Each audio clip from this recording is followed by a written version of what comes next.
Salut l'équipe, on se retrouve avec les matchs du 22 juin. Il y a 2 matchs à analyser. J'ai quelques précisions à faire qui sont peut-être passées inaperçues, donc écoutez bien.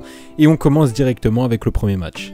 Et pour commencer, c'est l'Écosse qui va recevoir la Croatie dans un match qui devrait déterminer l'équipe qui finira 3ème et qui se qualifiera en étant dans les 4 meilleurs 3ème. Les deux équipes sont obligées de chercher la victoire s'ils veulent se qualifier et un nul les éliminerait toutes les deux. La Croatie est très décevante depuis le début de cet Euro et n'a pas su se renouveler depuis 2018. Comme je l'ai dit déjà dans des précédentes vidéos, c'est pas ouf du tout. En face, l'Écosse est auteur d'un bon 0-0 contre les Anglais. Il faut savoir que c'est une équipe qui est un petit peu chiante à jouer, car ils mettent beaucoup d'intensité et d'agressivité dans le jeu. Donc ça, il faut le prendre en compte, et surtout quand c'est devant leur public. Par contre, ils ont un petit point faible, c'est sur le côté offensif. Ils ont du mal à concrétiser les actions. D'ailleurs, c'est pour ça qu'il n'y a pas eu de but sur les 2 derniers matchs de l'Écosse. Cependant, et ça c'est l'information importante à prendre en compte, des cas Covid sont à considérer pour l'Écosse.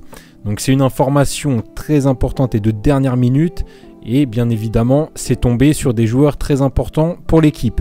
Donc ici, la Croatie pourrait clairement en profiter. Alors en ce qui nous concerne, de base, il faut savoir qu'on partirait plus sur la victoire de l'Écosse. Mais à cause des cas Covid, on voit plus la Croatie du coup.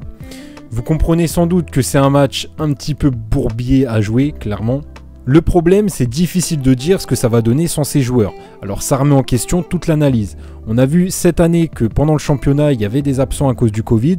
C'était des joueurs importants et finalement, ça n'a pas joué tant que ça sur les matchs. Donc le problème, c'est un petit peu compliqué. Alors parfois ça jouait, parfois ça ne jouait pas.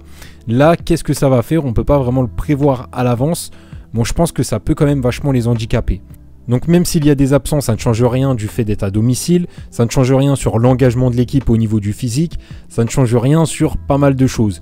Donc bon, c'est un petit peu chaud parce que même partir sur la Croatie, comme je vous l'ai dit, c'est un petit peu tendu quand même. Donc personnellement, j'aurais pas joué. Après, chacun fait ce qu'il veut, mais en tout cas, je voulais partager cette information. Deuxième match, Angleterre-République tchèque, dans un match qui risque d'être assez serré. Un match pour déterminer quelle sera l'équipe première du groupe. En tête du groupe pour le moment, grâce à une meilleure différence de but, c'est la République tchèque, qui est pas mal du tout à avoir joué d'ailleurs, et qui n'a besoin que d'un nul pour rester à cette première place.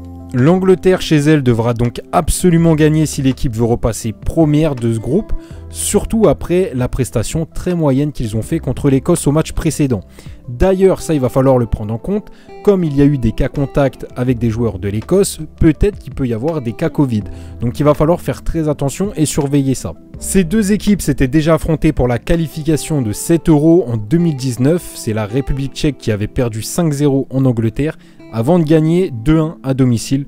Donc ici, un petit avantage, je pense, à l'Angleterre puisqu'ils vont jouer à domicile. Je mets quelques buteurs intéressants sur ce match et ce sera tout pour aujourd'hui. On se retrouve prochainement.